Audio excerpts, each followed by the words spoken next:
Hi friends, green আর্থে আপনাদের স্বাগত। বন্ধুরা দেখুন, এখন থেকেই আমার রজনীগন্ধা স্টিক চলে এসছে আর আরও প্রচুর আসবে। আর এই যে সিজন আসছে বর্ষা, এখানে সব সময় রজনীগন্ধা ফুলে ভরে থাকবে। তাই আমার বাড়িতে বানানো জৈব খাবার দিয়ে আপনারা কিন্তু সারা বর্ষা ভরে ফুল নিতে পারেন, আর সেটাই আজকে আমি এই ভিডিওতে শেয়ার করব।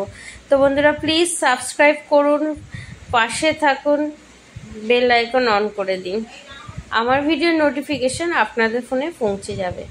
তো নিয়ে চলে এসেছি গোবর সার। আর আপনাদের যাদের কাছে গোবর সার নেই, বাড়িতে যে কিচেন কম্পোস্টটা বানানো আগের ভিডিও অনেক দেখিয়েছি, আপনারা যদি কমেন্ট করেন আরও একবার দেখাবো, সেটাও দিতে পারেন। আর তার সাথে বাড়িতে ফেলে দেয়া যে আলুর চোকলা, সেটাকে আমি শুকিয়ে নিয়ে দিচ্ছি। তার সাথে টুকরো করে কাটা কলার খোসা, এটাও শুকনো। আর এগুলো কিন্তু সব কটাই আমরা ফেলে দিই। নিয়ে নিয়েছি গোবর সার 2 মুঠো, 1 মুঠো আলুর খোসা, 2 মুঠোর কাছে কলার খোসা, আর দিয়ে দেবো ডিমের গুঁড়ো আর 2 মুঠো চায়ের পাতা। এই মিশ্রণটা খুব ভালোভাবে মিক্সড করে তার সঙ্গে ম্যাজিক্যালি কাজ করার জন্য দেবো 1 মুঠো পেঁয়াজ। এটা আপনারা দিন 20 দিন অন্তরে, যে কোনো ফুল গাছের থেকে ফল গাছ। আর দেওয়ার পরের পদ্ধতিটা কিভাবে ব্যবহার করবেন, যেটা আপনার গাছের কোনো ফাঙ্গাল অ্যাটাক হবে না, ক্ষতি করবে না, সেটা অবশ্যই আপনাদের সাথে শেয়ার করব।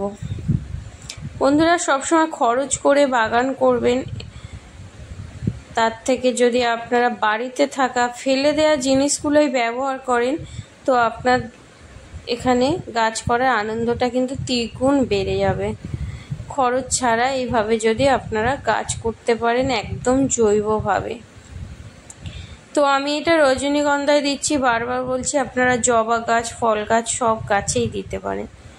দেখুন আমার ক্যারেট ভরে রজনীগন্ধা ভরে গেছে, স্টিক চলে এসছে, আর অলরেডি অনেকগুলো ছোট ছোট মুখ দেখা যাচ্ছে, যেগুলো স্টিকে পরিণত হবে।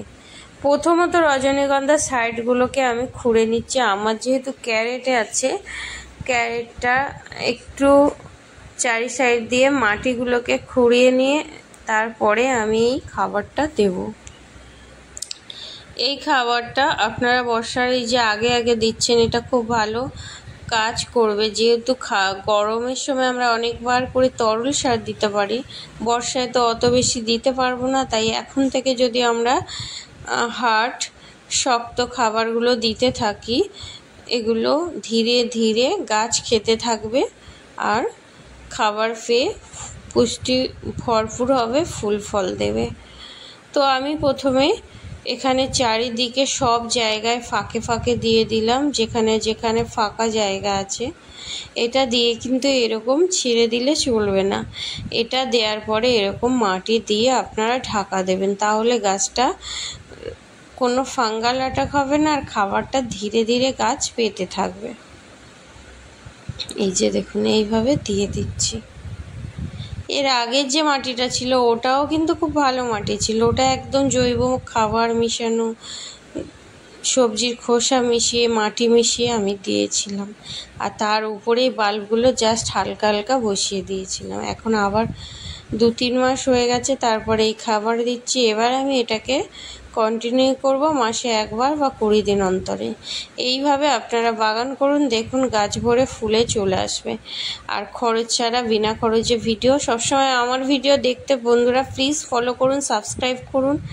আর একদম কম খরচে আসুন বাগান করি, আমরা একে অপরের সঙ্গে থাকি, গাছ ভালোবাসি আর পরিবেশকে গাছে ভরিয়ে তুলি। আজকের মতো এইটুকু। সবাই ভালো থাকুন, সুস্থ থাকুন, টাটা।